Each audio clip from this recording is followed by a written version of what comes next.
about how to write a technical paper given by Luca Perregrini. So it is a great pleasure, Professor, to have you physically in here in Bordeaux. So I think you will introduce yourself during the slide. So the floor is yours. Thank you again. Okay. Thank you very much, Maxime, and thank you to everybody for coming. You are, let's say, a good number of young students, and this is very nice because this talk is intended, in fact, for especially for young that are just facing their years, and therefore they are starting writing paper, and they maybe don't understand exactly how to, or they don't even understand why, because this is another reason that is behind writing a paper. I guess you know that, but not necessarily. Okay, just who am I? I'm professor at the University of Pavia in Italy. I'm professor of electromagnetics. At the moment, I'm also the dean of the faculty of engineering.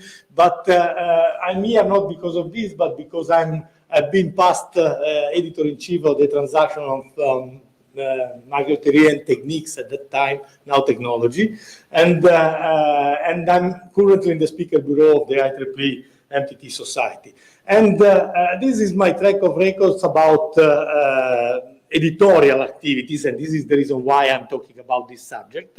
And as you can see, I started some years ago, date back now to 2000 or something, when I started to be a reviewer since before that time, but then I started being involved in as guest editor or associate editor in some journals, not only IEEE but also other kind of journal. And finally, I've been appointed as editor-in-chief together with Jose Carlos Pedro in 2017 for the term 2017-2019, the 3-year term as editor-in-chief of the transaction MTT. And therefore, I'm trying to share this experience, therefore looking from inside what is the review process, the process for accepting and publishing a paper, and try to share this with you to avoid mistakes or just to give you some tricks or some advice that you may find helpful. Okay, the first question that you have to ask yourself is why to write a paper. Okay, probably you have the professor that say, we need to write papers, and you follow it, but why? What is the reason behind this? And there are many reasons. I believe the most important is because we are growing our science, our technology, sharing the result that we achieve, and therefore allowing other people to build up on what we have done, because you cannot do everything alone. Therefore, you start something, you find it very exciting and important and new, and then you try to share because other people can take advantage of your result and build up some other advance on this. Okay, therefore, this is important. And another point is you are somehow convinced that your advancement is correct, but who knows? You need peers that confirm that what you are doing is correct. Okay, therefore, some people that check and tell you, okay, this is fine. You have somehow the imprinting from the community, and then you can go on. Which is the reason why, let's say, Galileo started in this way. You have to try to make experiment to confirm your experiment, and then tell the people that you have some new piece of truth, essentially, in science, because we all agree that this is genuine and this is a good result. Okay. Another point is because maybe there are some subjects that are particularly critical or difficult to understand, and therefore we want to try to give your explanation maybe in a different way with respect to others, and this may help some people to better understand some concept. And this is another way another reason to publish. Okay. Another important reason is, and we are human beings, we are proud of what we do, and we need to be recognized. Therefore, you want to be recognized as the first people that did something. Okay, you started a new activity, new technology, new theory. Okay, and therefore, this is a way to have an imprinting that tell you, okay, you was the first doing this, and the other follows. Therefore, you are proud of what you have done. You can be recognized for this. You may receive a prize, or you may be, let's say, appointed in some prestigious university or other reasons, okay? And of course, if you are, especially if you are in a company or even in like an engineering faculty, and then you have some capabilities at home, you want to publicize this capability, therefore to let other people know that you can do something, so that they may come and jointly do some new research. Okay, therefore, if I have a special machine that is able to do something and is unique in the world, and I tell the people that I have these facilities, probably other people will come asking you to use these facilities, and therefore you increase your cooperation with others and the number of activities that you can do. And of course, especially in the academic domain, career advancement.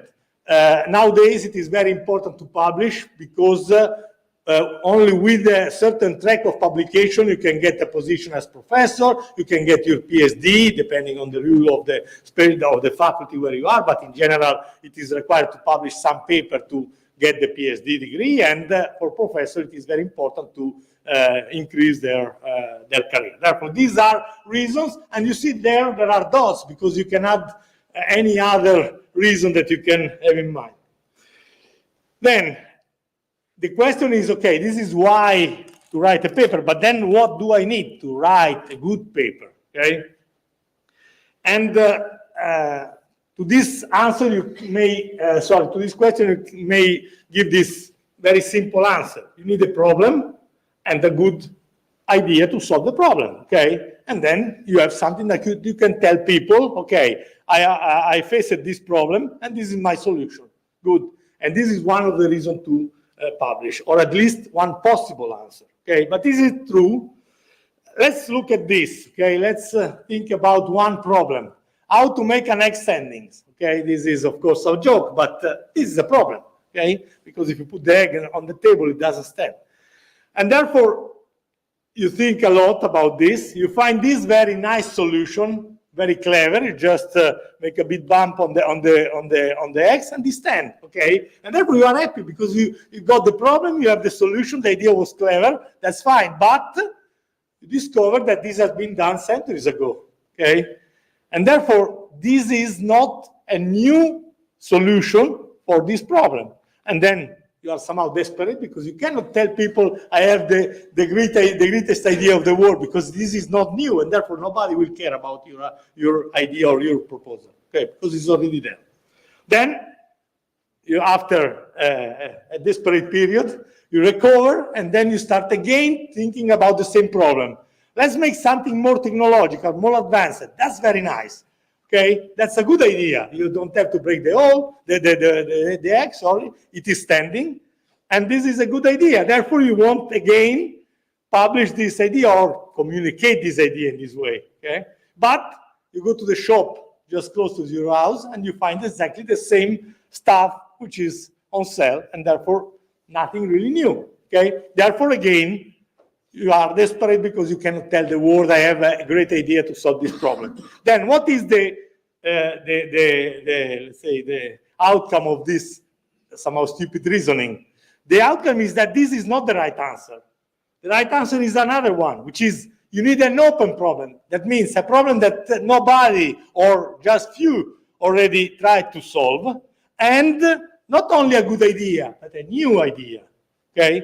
Then if you have these two components, an open problem, something that still is looking for a solution, and a new idea to solve it, okay, independent of the fact that it is already solved maybe in another way, but you have a completely new idea, you can tell people that this is something that is worth considering, and therefore is worth publishing in our world, okay? But be careful, because to do this, you have to understand if someone already addressed the problem and found a solution, okay? Therefore, you need to go back to what has been published or proposed before. Therefore, make a search, bibliographic search, to avoid reinventing the wheel like the eggs, okay? Therefore, this is the problem. You cannot be there preparing your wheel while everybody's going with the car on the street, because obviously you are a bit late, okay? Therefore, how to be sure that someone else didn't use your idea or your proposal. You have to go to a bibliographic search, okay? Therefore, we have really a lot of published papers and books and patents and many other stuff that we can refer to. In general, they are available, not necessarily openly, but they may be available if you have some access to some repository. And this bibliographic search, when I started my activity more than 30 years, heavy in many steps to go to the library to find books, to find abstract books, to search, to make a lot of photocopies because you cannot take with you, and therefore it was really a time-demanding activity and very difficult also to be sure that you, let's say, went through all the possible sources. Okay, nowadays it seems more light. Okay. Because you have a lot of repositories, as I said before. You see here IEEE Explore, which is very rich. It's allowed by the IEEE Society and all the university. I would say probably they have access to this repository because they sign a deal with the IEEE. But there is Google Scholar, there is ResearchGate, there is Wikipedia. Be very careful because sometimes you find strange things, but therefore try to always find certified publication, not let's say self-made publication, because you don't know exactly what is inside. Again, as I said at the beginning, confirmation from peers is important, because if peers check what has been done and publish it, you somehow have the guarantee that this is genuine and is not a fake. Okay, and many other websites. Okay, therefore it seems very light. You go on your computer, you stay there a couple of hours, you put some keywords, and you get a lot of results. Okay, but then you get really a lot of results. And I made a small experiment, a small and quick experiment, just to show you how it is critical nowadays to find the real important sources for your work. I made this some years ago, but it's still valid as an example, okay? I just took the IEEE Explore, okay? And you see there I put as a keyword power amplifier, very broad subject, okay? And I limited this to the high frequency, therefore MTT transactions, so I limit only to those that were of interest for me in this case, okay? And you see there the result was at that time, I don't remember what year it was, but probably 2017. It was 1,829 items, okay? Which is a lot, because just imagine to read 2,000 papers, okay? It takes a lot of time because they are something like 10 pages in average, and therefore it takes really long time to go through all of them, okay?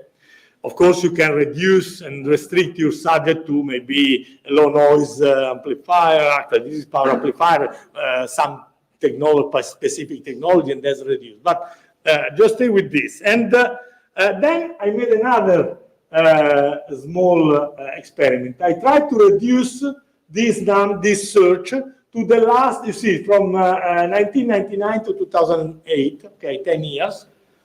And I got 467, and then again from 2009 to 2018, and they got 919. In summary, in the initial 36 years, there were published roughly 440 papers.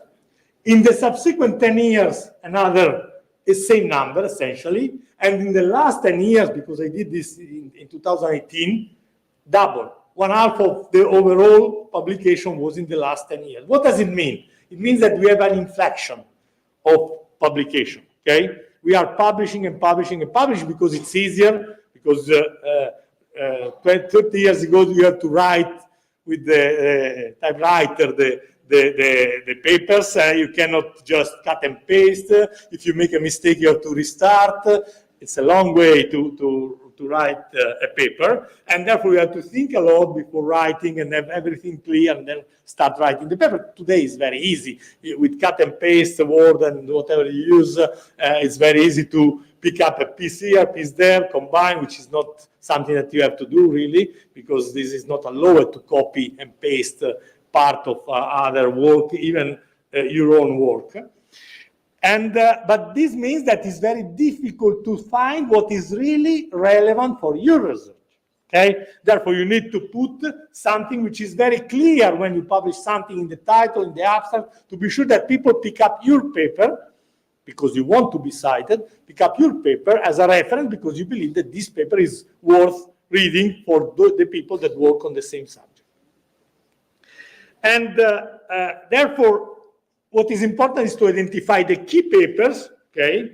And these are papers where this technology or theory or subject has been proposed the first time. You have always to give reference and to give credits to the people that started something. Remember, established priority is one of the reasons to publish. And therefore, once you establish something new, you want people to recognize you for this, okay? Okay, nobody will nowadays cite Einstein for the special relativity. When you write a paper on special relativity, you don't cite Einstein back, of course. But if you are talking about something that has been started 10 years ago, okay, it's worth to cite the first paper that started this kind of activity, okay, because it's very recent and it's very important to give the initial point.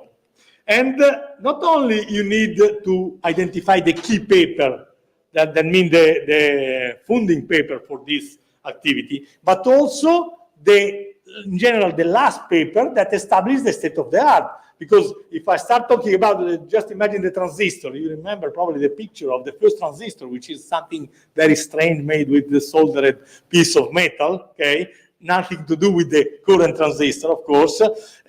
If you compare the performance of your activity today with those of that transistor, this is crazy because there is no comparison at all. But that was the first one, okay? That was the idea that started everything. Therefore, this is important because it's a key paper for establishing an idea. But of course, you have to compare nowadays with the transistor that has been built and proposed and fabricated 2 days ago, not 70 years ago, okay? Because these are, of course, well updated in terms of performance. Therefore, you have to compare your activities, your result, with the state of the art, okay? And therefore, find the first paper, but also the last paper that proposed some new advancements, some new performance, or some advanced performance, and you have to compare your result with those results, because your paper will be interesting if it proposes something which is also going beyond the state of the art.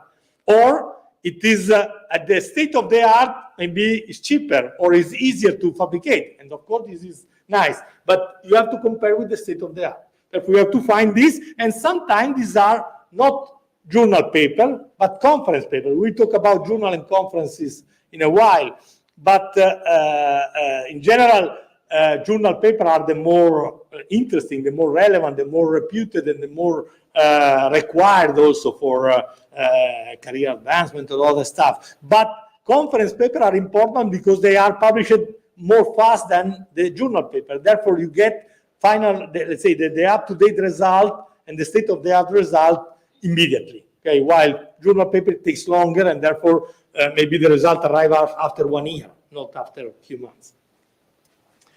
Okay, and at the end of the day, as I said, you must claim in your paper, you have to put some claim. I am doing this, which is new, which is advanced, okay? And of course, demonstrate, not only claim, because the claim alone is not enough, okay? Some advancement, okay, over the existing literature, over the state of the art, okay? This is very important. A claim is something that you have to put in your paper. You don't be shy. You have to put, I'm doing this, which is well advancing the state of the art for this reason and that reason, and I will prove it, of course, okay? Okay, now, you have a topic, you have identified maybe the idea to solve, actually you have the state of the art, therefore you know what is your reference and what you have to overpass, essentially, and therefore you did already your bibliographic search. You found the good idea or the good way to implement this stuff and therefore to get it proved in some way, okay?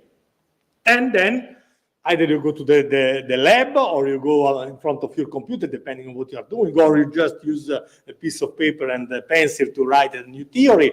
Anyway, depending on what you are doing, you have to do some work, okay, that give you the results that you will present to the community. And then you write the paper, okay?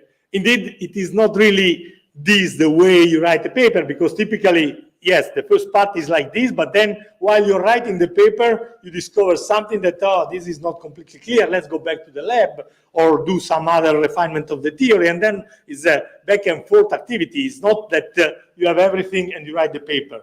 Writing the paper, still you write some question to yourself, and therefore you go back to your theory to try to clarify, to be sure that everything is correct, and so on. And therefore it takes some, let's say, some refinement. But at the end of the day, you got your paper, okay?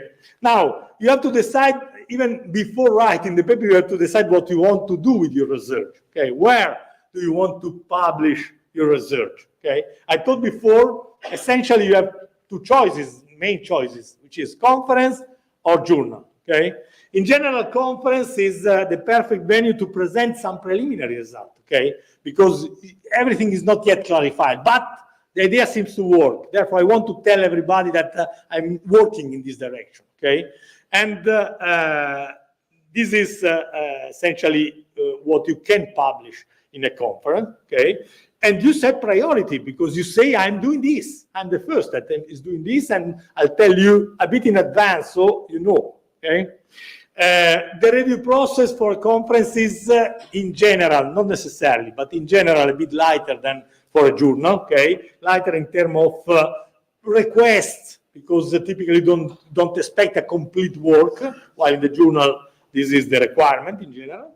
And also in terms of time, because you have one shot, you submit, it's on off, no way to interact and refine, okay, which is good and bad. But the good point is that it has a certain date that for the acceptance. Therefore, you know what is the date of acceptance, and you know when is the conference when you have to present, okay? And in general, there are months between the submission and the presentation. This is nice because it's short time, okay? And another interesting point of conference is that when you go there to present your paper, you can discuss with peers. And therefore, they will criticize your proposal, or they will appreciate your proposal. They will give you some advice, some recommendation. They maybe are willing to cooperate with you for this. Therefore, it is nice because you have networking and you can bring new ideas for your project, or even have new collaborators for your project. Or also collect criticism and understand that you are doing something in the wrong way, okay? And therefore, you may, let's say, adjust your research, okay? And networking in general is important. Don't forget that conferences are typically nice places. Therefore, you have the possibility to tour around the world and to meet nice people, new cultures, which is, in my opinion, very, very important, because better knowing each other around the world, I mean, it's important for a peaceful development of the world itself. And of course, you can take the opportunity to visit and tourism some place. Therefore, this is also another reason to ask your professor, send me to this conference. I have a good idea to present, send me to the conference. Okay, now, in case your work is much more developed, you already developed your theory, you have developed the experiment, if any, and the verification is successful, and therefore you know that what you have is robust reasoning, you can submit to a journal, okay? And typically it requires a longer time for preparation, okay? It has to be, in general, the conference paper are, let's say, from 1 to 4 pages. This is the typical length, while a journal paper is between 3-4 pages if it is a short letter in general, up to 10, 15, 20 pages, okay? Depends on what you have to publish, okay? And the review process is much longer and tough. Tough means that you have many reviewers that read the paper, that make comments on this, and you have in general to reply to this comment to convince them that you are doing something good and so on. Therefore, it takes longer for sure. But the publication is more authoritative, okay? Therefore, if someone wants to see, typically when I see some conference paper maybe published 5 years ago, and I don't see a related journal paper following up, I'm a bit skeptical, because what does it mean? That this research didn't produce nothing really important to publish in a journal paper, okay? And therefore probably it was not so exciting, okay? While in general, the conference paper is the starting point, and then you follow up with one or maybe more journal paper with the development, with the finalization of your research. When you decide to go for a conference, for a journal, but the same also is true for the conference, you have to select the appropriate journal, okay? Therefore, what are the reasoning that you have to make to select the proper journal? For sure, you want to reach out the proper target. You will never try to publish your paper in a philosophical journal, okay? Unless you are talking about philosophy. But if we are engineers, we try to publish on engineering papers, journals, but of course on engineering journal on the target that you are, of the subject that you are doing, okay? If you are working on electromagnetics, you didn't try to publish on, let's say, some other kind of mechanical engineering or something similar, because it's not useful for you, and probably you will not succeed, of course, because they will not publish your paper, okay? Then another point is the international coverage of the journal. Of course, you want to try to get the best in terms of distribution of your knowledge, okay? And therefore, the international journal are preferred on the national journal that are limited, maybe also because of the language, but also because of the fact that nobody will target this journal to find some new research, but in general, they look at international coverage, and therefore international journal. And of course, also the habit, the typical attitude of your group in general. When you are a young student, the professor tell you, we can try to publish on this journal, on the other journal, because this is more, let's say, reasonable for this or that. And you are used to publish on certain journal, and therefore it makes for you easier to prepare the paper, to interact with the reviewer and the editors, and so on, because you know how, okay? And of course, the reputation and quality of the journal, and I'm not talking necessarily about ranking and impact factor, although these are becoming somehow important, or they became important in some evaluation at the university or these kind of things. I'm not a fan of this, not at all, because I don't believe that if you publish a paper in a good journal, this is necessarily a good paper. Okay, it may happen that, let's say, poor paper will be published in good journal, and vice versa. Okay, but for sure in our community, in each community, you know which are the more authoritative journal. Okay, and therefore typically I'm talking about my topic, which is microwaves. If I'm talking about microwaves, I believe the best is still the Transaction on Microwave Techniques, because this is the journal that everybody wants to publish on, and that is the first reference point for people working on this kind of subject. Okay, and also the editorial standard. If you know that the editorial standards are strict but are transparent, are, let's say, there is a process which is well clear and is well known, and nobody can try to, let's say, play with this process for selection of the paper. This is important because it means that the journal, actually this is also related to the reputation of the journal, okay? And the publication speed, I personally, let's say, am not a fan also of this stuff, because when I started working, to publish a paper in a transaction took typically a couple of years, okay? And it was normal, because you have to write the paper. It was not via email. You have to send via normal mail and so on. It took time, okay? But it was very important to publish in this journal, and at that time that was the normal. Nowadays we are trying to shrink the review time. Be careful, because good reviews takes time. Okay, it's like cooking. You cannot make a good recipe in 2 minutes. Okay, and this is the same. If you want something well done, you need, not well done in the sense of the meat, but well done in the appropriate way. You need time. Okay, and therefore you need to find good reviewers. You need to give the reviewer the time to look through the paper, to make comments, and so on. Therefore, I believe that trying to give an answer in 3-4 months is reasonable, but when I was editor, I preferred to have a bit of delay in the answer, but have good comments and have reliable reviewers, instead of having very poor comments or very, let's say, quick and dirt review, which are not useful for the authors, not only for the overall system, but for the author, because if you receive good comments, you can improve your paper, okay? And another choice may be about open access or not. Nowadays, there is a big, there are some rules, international bodies that are somehow forcing to publish open access. Open access, probably you know, but it means that the people that read the paper don't pay nothing, okay? And what is who is paying is the author that publish in general, okay? Which is the opposite of what happened today in general, because in most of the journal today you don't pay to publish, okay? But the people that want to read your documents have to pay. If not you, your university will pay, okay? And this is questionable, of course, because as an author, I'm sharing the knowledge. Why shall I pay to share the knowledge? As a reader, I am trying to take the best to improve the technology and to improve the world. Why shall I pay for this?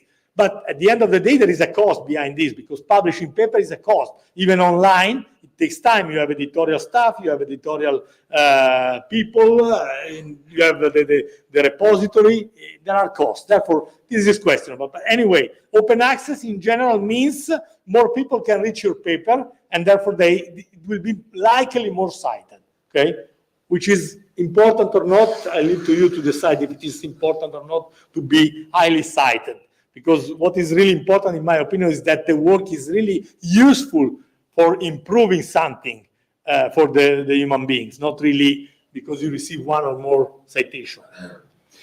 Okay, but keep in mind, wrong decision in the selection of the journal or the conference venue means that your paper stays there for a while, then it will be probably rejected because of topic or other reason, therefore you waste time. Therefore, please target the proper journal, otherwise you lose your time. Okay. Now, if you go for a journal, in general, each journal has its own template. Okay. Try to adhere to the template. This is the template of the transaction of the IEEE in general. Okay. And they tell you what is the frame, the format, the character, and so on. They provide a template, therefore you have just to download and use it.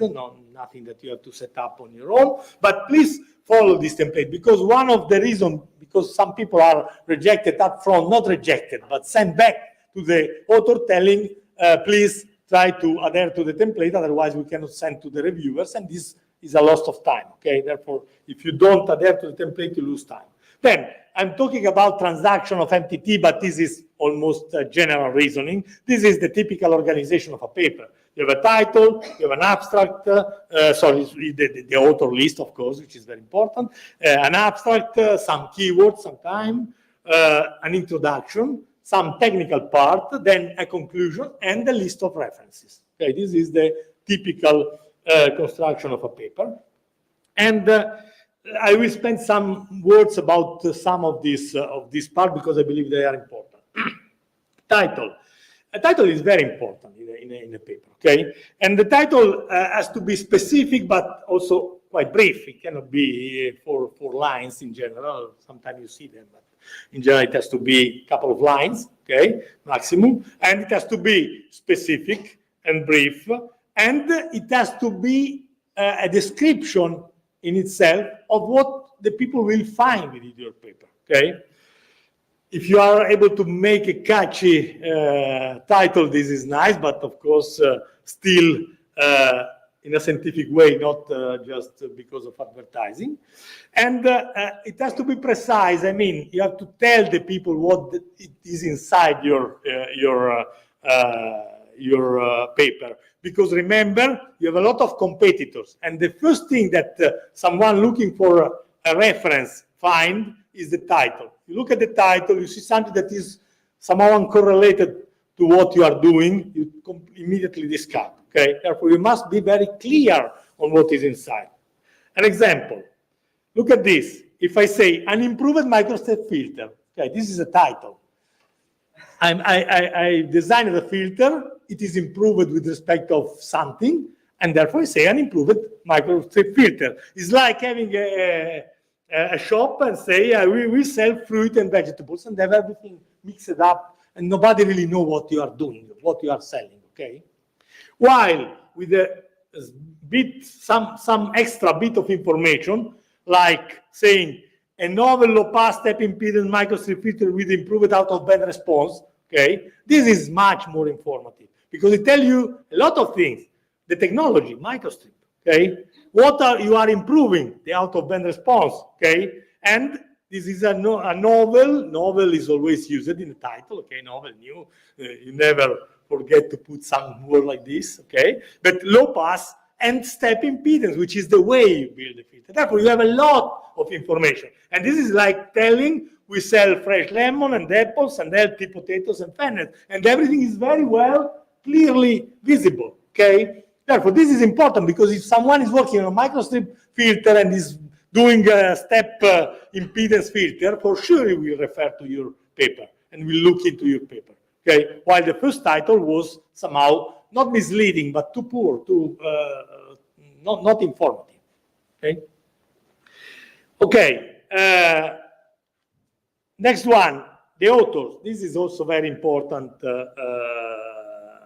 point. According to IEEE rules, which are ethical rules essentially that are shared also by many other journals, okay, this is the definition of author, okay? You cannot say just, okay, let me put a list of names.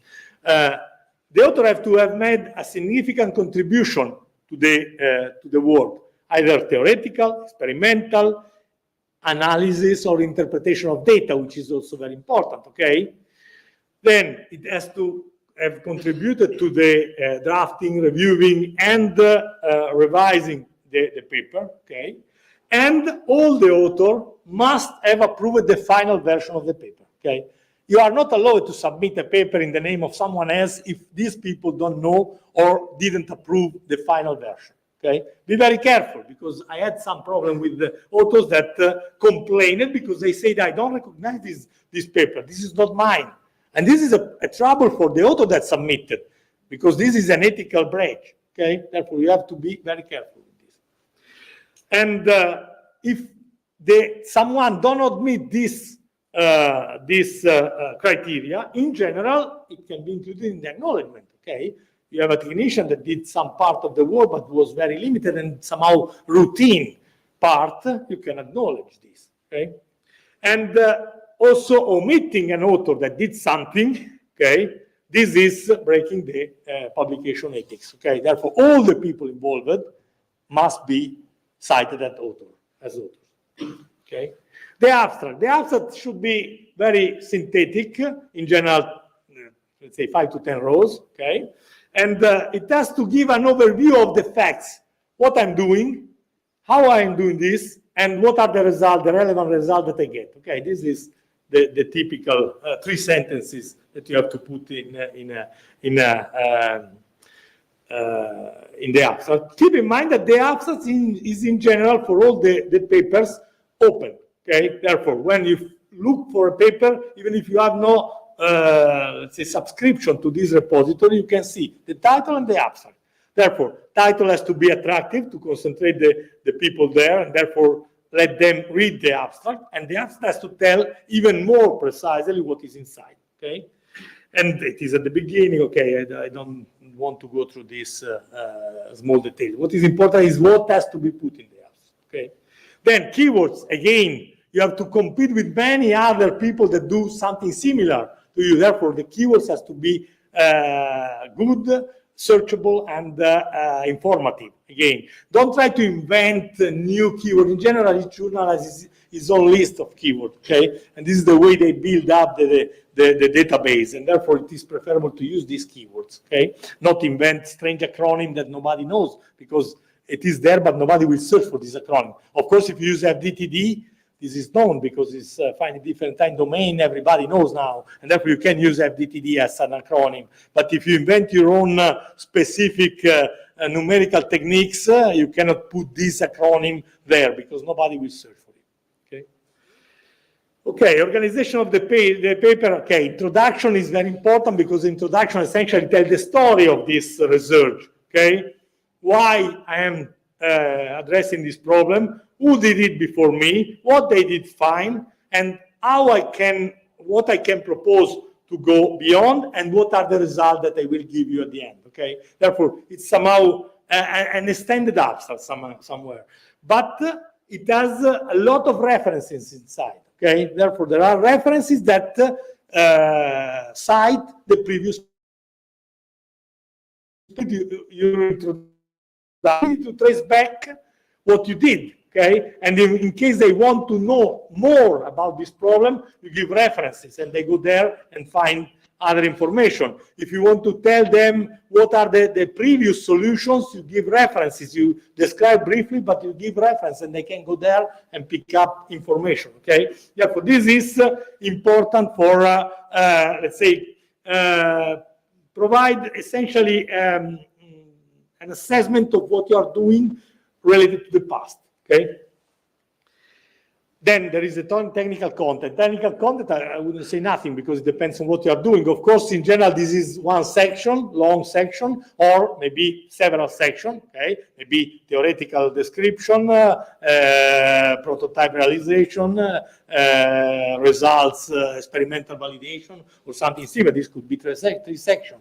And then in the technical part, you have to go very in detail to describe what you have done, what is your idea, how did you develop it, what are the results in terms of theory or technology or whatever it is, and then finally the result that essentially demonstrate your claim. The claim has to be given in the abstract, in the introduction, and at the beginning of the theoretical part. Essentially, you claim that you are doing something better with respect to the state of the art. And of course, in the validation is mandatory for journals, at least for the more reputed journal, and you have to compare your result with a result taken from the literature or from experimental in general. And therefore, you have to give tables that show clearly that you overpass the state of the art or you get the same result with some other advantages. And then the conclusion, okay, conclusion, I will not spend time, typically is a sort of recap of what you have done, but I don't want to spend time on this. The reference list, as I said, it is very important to show the people that your work is not, let's say, coming up from nothing, but is based on previous work, okay? Unless you got a completely devastating new idea. In that case, probably there is nothing before, but this is, let's say, seldom happening, and probably once in a century that you have something really so extremely or completely new that is not related to what has been done before. But there is always a relation, okay? Therefore, you have to make this, and this also gives credibility to you, okay? If you have a list of references, it means that you went back, you checked what has been done, and you build on what has been done to improve, okay? Therefore, this gives credibility to your research. Okay, now I, as an editor, I have seen many, actually I've seen many papers, thousands in 3 years, and I went through all of them. And therefore I can tell you that in some cases, this is a human attitude, I believe. The reviewers are somehow, let's say, driven by the way the paper is presented. I mean, if you make mistake in writing the paper, your figures are very poorly prepared, someone somehow may infer that this sloppiness in writing is also the same in the lab when you do the job, okay? And therefore try to be very precise and very careful also in preparing this kind of thing. Therefore, okay, these are examples. I will distribute the slides if you want. I know that this is recorded, but I can tell you, give you the slides, you can share, no problem. I don't want to go through, but this is just an example how a sentence that was very elaborated and, let's say, too long can be rewritten in one single row, giving exactly the same information. Try to be synthetic. No need to write a poem. Okay, you have to be, let's say, informative and clear, not to try to write the paper as long as possible. Okay, and also another point, which is, it seems stupid, but it's very critical. We have common languages, mathematics, okay, and numbers. And numbers in some cases are dimensions, are length, are time, are these kind of things. And you need to give them the appropriate measurement units. Sometimes, unfortunately, this not happen. And also there are rules on how to write this language. This is a language, there are rules, okay? And I will suggest to you to go through this, to this paper from the NIST, if I'm not wrong, yes, about the International System of Units, which is something like 200 pages or something similar, and you find a lot of information on this. And this is, I believe, important because it gives you the right way to use these symbols, essentially. Okay, figures are very important in a journal. Figures and tables are those that in one shot give a lot of information to the readers. Okay, and sometimes when you look at the paper, tell me if I'm wrong, you go through the paper and you look at the figures as a first, the figure which is maybe the geometry of what is proposed, which tell you what they are doing, and then maybe the result. Okay, you see some scattering parameters, some table with numbers that you can read and compare with other, and this gives you somehow a first impression of what is within this paper. Okay, and there are, let's say, it is easy to make a graph very informative, but look at this. If you do a graph with Excel, what you get as the first result is typically something like this. Okay. And if you put this one, cut and paste in your paper, this is not very informative, not very clear, okay? With a small of refinement, okay, just spending probably a couple of minutes if you know how to work with Excel, you can get something like this, which is exactly the same. Nothing different, but it's much more readable, more informative, because you have information around there, not series 1, 2, but other stuff. Because probably in the caption of this graph, you can put all the information about what is series 1, series 2, what is in the x-axis, y-axis, and so on. But this is more self-informative. Therefore, try to make it as more, let's say, catchy as possible, because this is also useful to attract attention on your results. Okay. Then, when you write a paper, but in general, when you do some research, there are some ethical rules, okay, that you have to follow, because we are scientists at the end of the day, and therefore we are in a community, and we must believe the other. Okay, we must trust the other people in the community. Therefore, we have rules that we all follow. Okay, and when you publish, there are rules like. You do have to avoid double publication, okay? It is not allowed to publish twice, to send twice the same paper to different journals, okay? Or, of course, to publish it, but also to submit it at the same time to the journal. You have to submit to one journal. In fact, when you submit a paper, there is a question that asks you, did you submit the same material to other journal conferences? And you have to answer.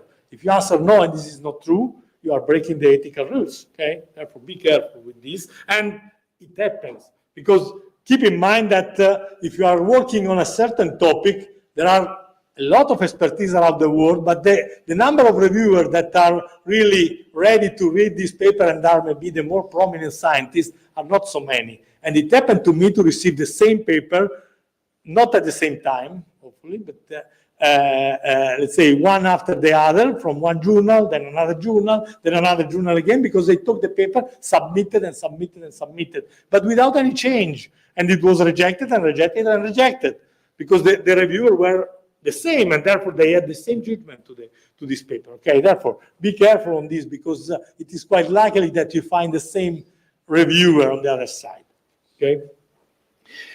Of course, it is totally, absolutely forbidden to use the work of other people, okay? Even not taking a sentence. If you take a sentence from another journal, another paper, you can do that, but you have to put in brackets, okay? And give reference, okay? And then you can use, you can say this reference, the author says brackets, and you put the sentence. That's allowed.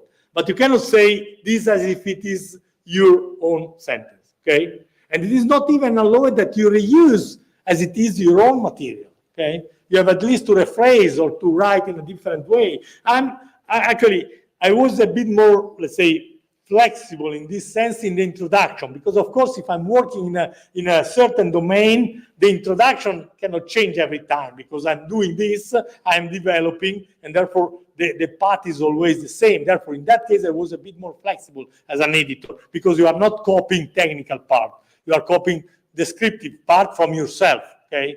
And this is somehow allowed, although typically you ask to rephrase or to try to change a bit the sentences. But of course, it is totally forbidden to reuse technical parts, okay? And of course, the authors, again, the list of the authors has to be the right one, okay? Now, I'll try to speed up because I'm late. The review process. The review process is very important process, because science depends on this, okay? You need confirmation from peers to guarantee that your publication is genuine and your results are good and are correct, okay? Therefore, this is the main reason for establishing a review process, okay? And in my opinion, the review process helps a lot also the author to improve their work, because they receive comments, okay? And they can, let's say, get help from the reviewers, because sometimes the reviewers are very helpful, suggesting how to improve, what you have to do to clarify, or some interpretation of some result that probably the author didn't come to, okay? And keep in mind that the reviewers are the first reader of your paper, okay? Therefore, if they say this is not clear, probably it is not clear. You don't have to fight with the reviewer. Say, no, this is clear, because this is your opinion, but you wrote the paper. These people tried to read your paper and didn't understand. What does it mean? That probably you were not clear enough. Therefore, you have to rewrite the sentence, try to give more information, try to make it more understandable, okay? Therefore, in general, you don't have to fight, as I said, but you have to take the comments are genuine comments that come from someone that tried to understand and didn't get the point, okay? And therefore, you can try to improve this.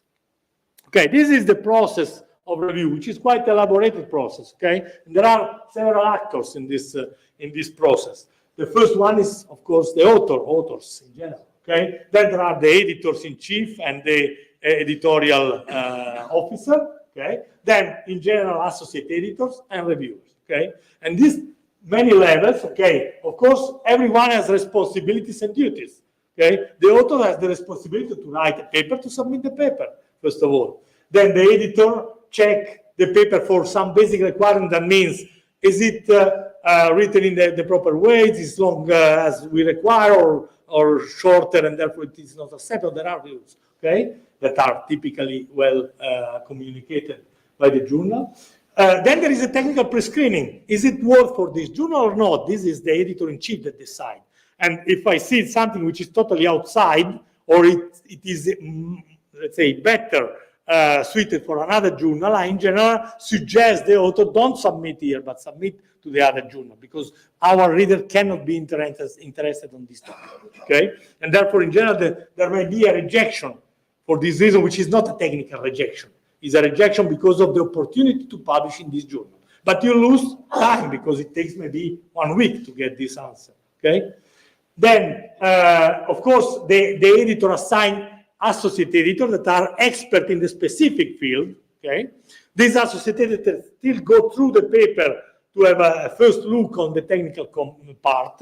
If they see something which is completely, let's say, not acceptable, like they are just repeating what has been done in another place, or this is not really new because we have plenty of these papers similar or identical to this one in terms of topic addressed, they may be rejected. Otherwise, it is sent to reviewers, in general, at least 3, which is the requirement for IEEE, in some cases also more.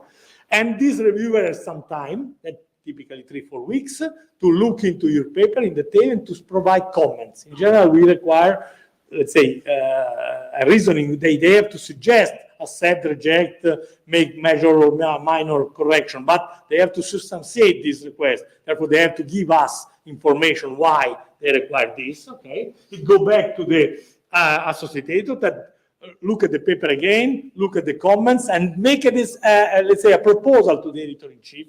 Okay, I suggest to accept, I suggest to reject, I suggest to have minor comments or major comments on this basis, and the associate editor also add some other comment to summarize what has been given by the reviewers, and then the decision, the final decision is taken by the editor, the editor-in-chief. In general, the editor-in-chief follow the suggestion of the associate, but it happened to me to engage with the associate, telling him or her, I don't agree fully with you, and therefore, please, let's talk to clarify why you request this outcome while I suggest the other one, and we try to reach a consensus on this.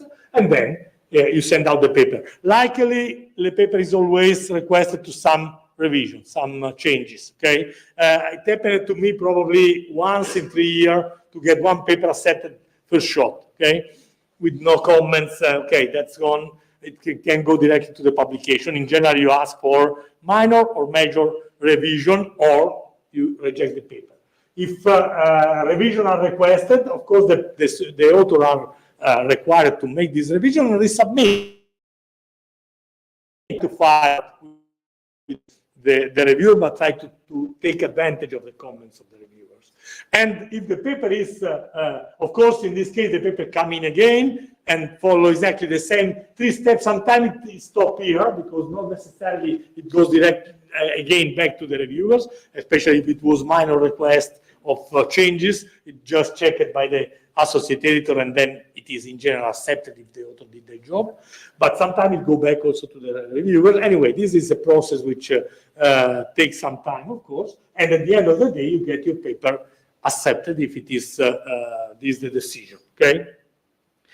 If it is not so, actually, if you are required for changes, as I said, you have to return the revised version. Please keep in mind that the associate editor, but also the reviewers, have managed a lot of papers. Okay, therefore, don't try to just send the revised version, because everybody will be completely puzzled because they don't know what you did in the paper. Therefore, you have to send a revised version, but also with the marked, maybe yellow, the part that you changed, and it is always worth to add another document, which is a document where you explain point by point. This was the comment. I believe this and that. You can either say I changed the paper to adhere to this comment, or I don't agree with this comment, and this is the reason. You can also try to tell reasons why the comment is not correct. But of course, try always to understand the point of the reviewers, okay? And then you resubmit, and the process go on until it is hopefully accepted, okay? Once the paper is accepted, you have to submit final document, but I don't want to go through that. But one point I will stress, the point that you typically receive from journals, at least the best journals send to you the proof before publication, okay? This is the last opportunity you have to check your paper. If there is something that has been changed during the editorial process, the preparation for the publication, it may happen because it goes to some people that change the position of the figures, place them in the right position. They sometimes also go through the English and check the language, okay? And checking the language, since they are not technical professional, they may change the meaning of some sentences. Therefore, you have to read the proof and be sure that the paper is as you want it published. Because after that, you approve it, and there is nothing that you can do unless you want to send a comment saying, oh, there is a sentence that is not clear and we want to clarify, okay? Which is not very nice, okay? Therefore, check the proofs of the paper. Okay, then, paper will be published, and you will be happy for sure, because you can celebrate for days this publication of the paper. But what if, of course, if the paper is accepted, there is no complaint, everybody's happy, and that's fine. But what if the paper is rejected? And in the case of MTT transaction, the rate of rejection is roughly 60%, just to be clear, okay? Therefore, 1/3 is accepted. maybe the other will be accepted after some cycle of revision or resubmission. It may happen. But what if the paper is rejected? Okay. Actually, the IEEE policy is that you can resubmit a rejected paper. Okay, it's not forbidden.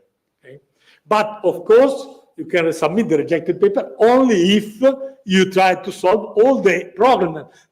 And if the paper has been rejected, the problem are not, let's say, light problem, are basic problems. Therefore, in general, you have to rewrite the paper going back to your theory or technology or whatever it is, change something significant, and then rewrite and resubmit. It's like a new paper at the end of the day. Okay. Therefore, in general, this is the point. And again, there could be two reasons to reject the paper. One is technical. Okay, the technical level is not enough for this journal, or you have some flaw, some mistake, and therefore you have to fix them.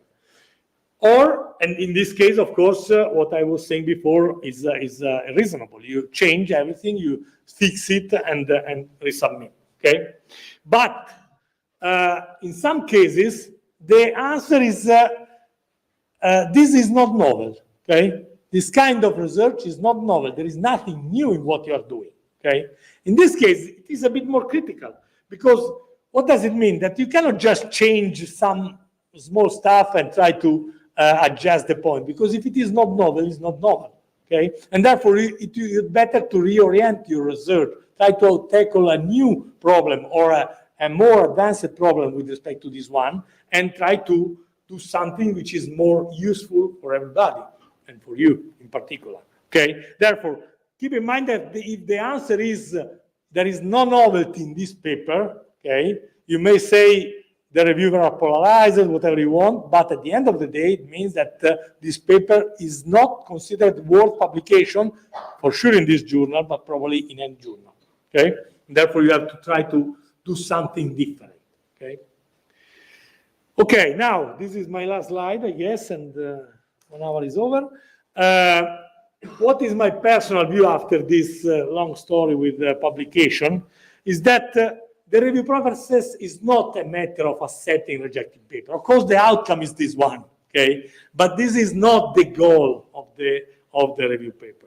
The review paper, if you go back to Galileo, to the scientist that founded the science as we know it, the review process is for confirmation, for guaranteeing that what you are doing is nice, is useful, and is appropriate and is correct, okay? And therefore, this is the way you have to perceive the review process, okay? And therefore, in this sense, this is a fundamental contribution that we give to the community, okay, to elevate the quality of the research study.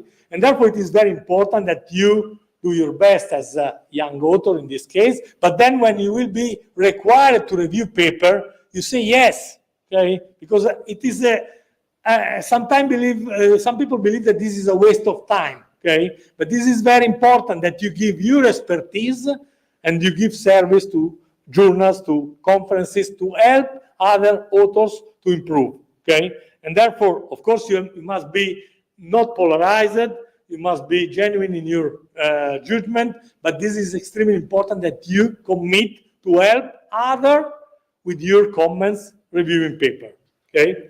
And I'm really sure, and I strongly believe that if properly conducted and by editors, reviewers, and correctly perceived by the author, that means we are not fighting with you. We are just trying to help you in improving your research, okay?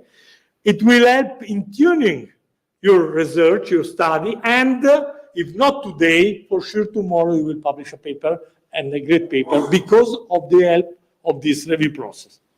Okay, thank you very much for your attention, and I'm more than open for questions.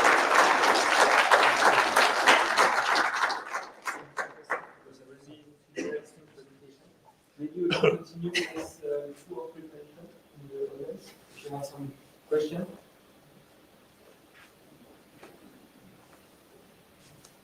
Is there a different approach between transaction and the letters? The principles are, of course, the same.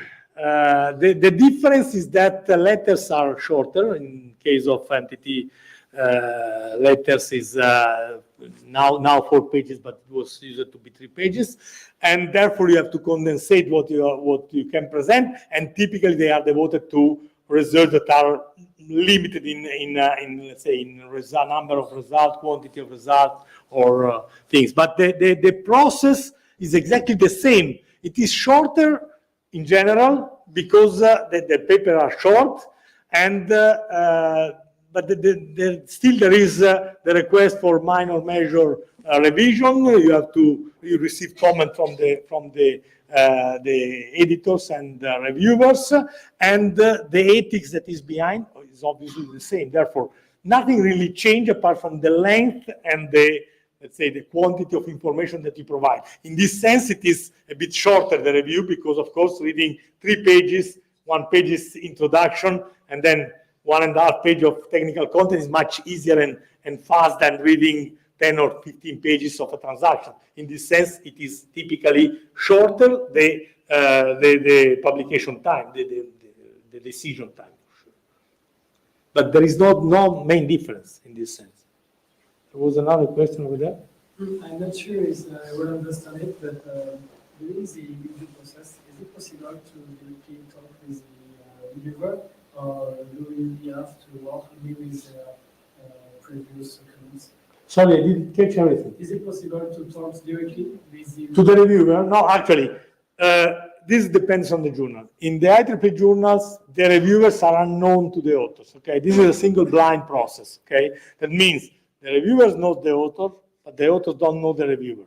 We can question about this is worth or not, but therefore you cannot discuss, engage directly with the reviewer. You do always this through the preparation of a document where you discuss about the comments of the reviewer. You can play. What is guaranteeing that this goes in the right way is the author, the editor. Editor-in-chief, the associate editor. They are somehow sort of moderator of this discussion. It is a discussion at the end, because you can tell the reviewer you are wrong with this comment, but you have, of course, to explain why the reviewer is wrong, and maybe you can still change something in your paper to try to make more clear what was your thought, or what was your idea, because probably he mistaken understanding. Okay, therefore you can engage with the reviewers, but always in this way and not directly, and you don't know who is the reviewer. This is the point.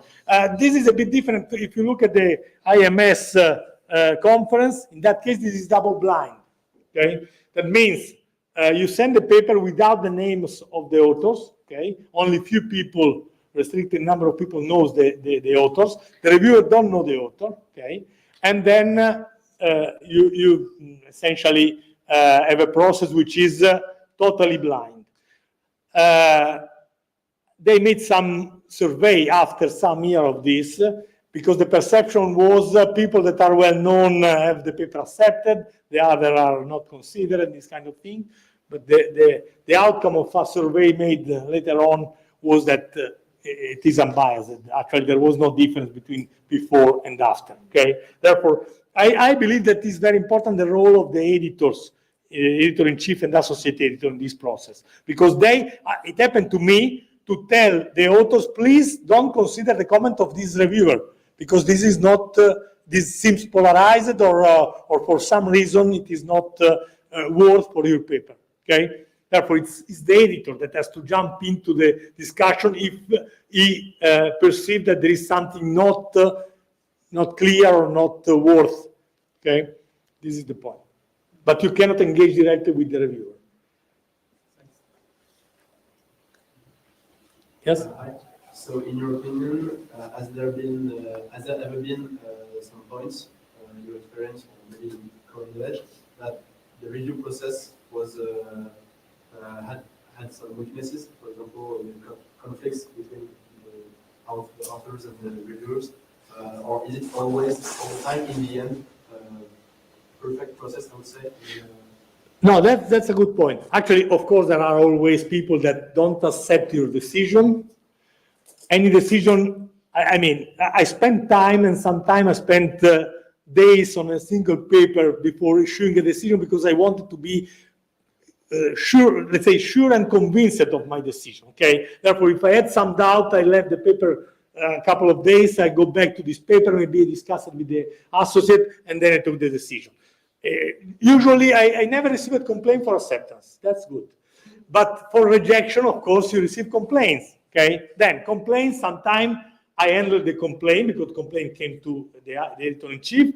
I tried to discuss with the author to try to explain better. Sometimes the reasoning was accepted, okay? That's it. And eventually I proposed also to the author, please modify your paper and resubmit. We will go through another. And if you want, just tell me, I can select or ask the associate to select completely different reviewers, because if you believe the reviewers are the weak point, I can eventually force the system saying, I don't want this reviewer, I want other reviewers to be sure that this is unbiased, okay? But, of course, sometimes it happened that I gave my reasons and they didn't accept. I told them, you can complain at the higher level, no problem. This is the system. This is not a closed system, as you said. There is another level, which is in the MTT society is the publication committee chair, which is the next one where you can send a complaint, okay? And again, you can go up to the IEEE level if you want, okay? The publication committee of the IEEE. In that case, the publication committee chair set up a sort of jury, let me call it in this way, and they have to decide if something has been made in a wrong way. Of course, if there is some ethical break, this is very critical for the editor and for all the associates that were involved. But it may also be that you just made the decision that is not maybe the best decision, okay? And in that case, they may suggest that you allow the author to resubmit or you do something similar, okay? Something different. But there are other levels that you can appeal, essentially. Therefore, it's not only the editor, because otherwise the editor becomes a sort of king of everything, and therefore he can do whatever he wants, which is not the case. Because we have rules, we have to follow the rules. In case people perceive that the rules has not been followed in the proper way, they can appeal at the higher level. Okay? Therefore, there is always a possibility to go up and ask for a more, let's say, unbiased decision or more, let's say, high-level decision. Yes? As a PhD student, I'm right between my physics supervisors and how would you say that? The fact that the University of Bordeaux aims to push new PhD students towards open science. I have a very short question. Why would I want or need to publish in a journal instead of just publishing in open science, for instance? I think that the main reason is what I said. If you mean open science, just put in a repository. This is what you mean. I think that the main reason is exactly that, the one I put here. I mean, you don't have to believe that, okay, let me go back here, that we are fighting because we review your process, your product. But I believe this is a fundamental contribution, the review process, to improve your activity. Okay. Of course, if you don't have this perception, you can publish open science, but it's like looking at Wikipedia. Okay, believe me, look at Wikipedia, and you can find a lot of stuff that are really, really fake. Okay, therefore, who guarantees that what you find in open science is genuine, is correct, and you can build on that something which is correct? Okay, because if you start your research looking at a paper which is wrong, okay, this is a mess then, okay? Actually, I can tell you, I cannot tell you the names, but I fought with a colleague and friend for a long time while I was editor, because he submitted paper that had a flaw, let's say a theoretical flaw. Okay? It was wrong theoretically, okay? And they got very, very expert that confirmed this as a reviewer, okay? And I had also discussion with this colleague, but I stayed on my point. This is wrong. I will not publish something which is wrong. I may admit that I published something useless, okay? Because if I publish something useless, it's just useless. No, it doesn't make any damage. But if I publish something which is wrong, theoretically wrong, some young people come in, read it, and build on that. And this is wrong, of course, because the bases are wrong. And this is not good for us, for the community. Therefore, I believe that open science, okay, it's a discussion, but really, I believe that if we go back to the origin of our science, which is essentially Galileo, they do experiment, prove with experiment, because before they believed that fire, water, air, and earth was the four elements that went up and down and governed everything. And someone demonstrated that this is not the real way the world is doing. There is science, there is physics, and we study, and we go back and forth because we were all convinced that Newton says everything. But then Einstein came in saying, no, this is not true, or at least it is not always true. Therefore, be careful. Then coming someone else that said, no, be careful. The physics is not a deterministic process, it's a statistic process. We have quantum physics, which we cannot experience day by day, but it is there.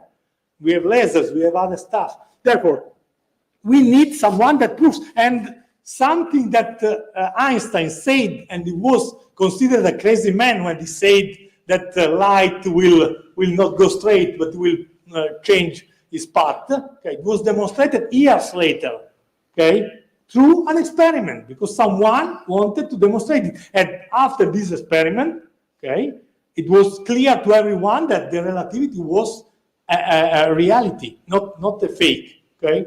But before, there were people that were questioning, is it true or not? It's just let's say, a theoretical dispute, okay? Unless you prove it. And having a your paper reviewed by other peers, of course, assuming that the review process is genuine, of course, because this is a key point, this is mandatory to guarantee that other people can take it as a reference. And that what guarantee that the review process is genuine are the rules that you enforce. And this is why I said when you select a journal, you can look at the review process quality. When I say the review process quality, I mean we have a very well assessed way that is described in a procedure. And there are, of course, there are always people behind this. Therefore, you have to accept that someone read your paper while it is nervous for some reason, and therefore you don't like something. But we have people in between that can check. There are check and balance at the end, okay? And this is what is really important, to be sure that the process is under control. And there is no one that can submit something which is totally fake and it passed through, or you submit a very good paper and this is rejected. Honestly speaking, I can tell you that I never found reviewers that say, no, this has to be rejected for a good paper because they say they don't like the authors or something similar. And vice versa. If a paper is very poor, you will never find someone that say, accept this paper, okay? Therefore, this is my answer. You have to trust in the process. If you don't trust, okay, it's like the Novax or other people. If you don't trust that vaccine can save your life, okay, you don't take the vaccine, that's it. And I will never try to convince you, because I'm sure I cannot convince you that that vaccine is saving humanity. No way.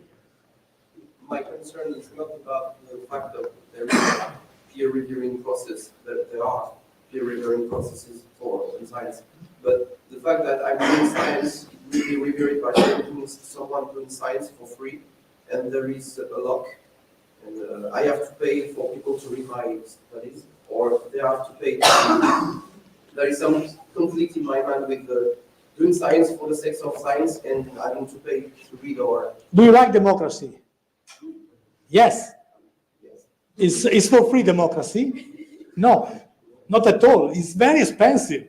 It's probably one of the most expensive systems that you have, but we like it because it guarantees that we have equal rights, we have a lot of things, okay? And this is exactly the same. This has a cost. It's not for free.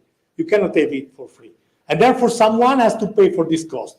Either the author, either the reader, either the community in general sense, okay? But someone has to pay the price for this process. That's the point.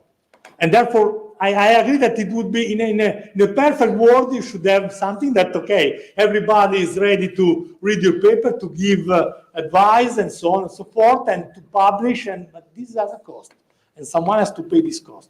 Therefore, this is the point, the reason why, and we have discussion. Of course, there is open access, that there are different paradigms that you can apply, but at the end of the day, if you look at how much does it cost just to, now we are no longer printing, but to maintain IEEE Explorer or other stuff, it's extremely expensive.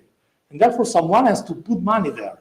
And maybe we are not the clever one, but the more clever one, but for the moment, the only possibility is to ask someone involved in this process, one of the two ends, essentially, to pay.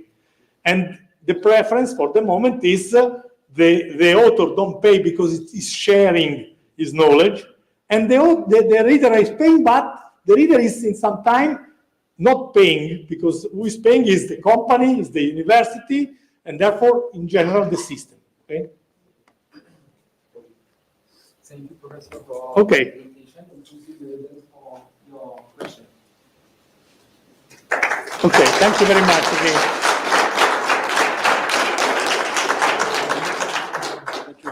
Thank you so much for being there. Thank you so much.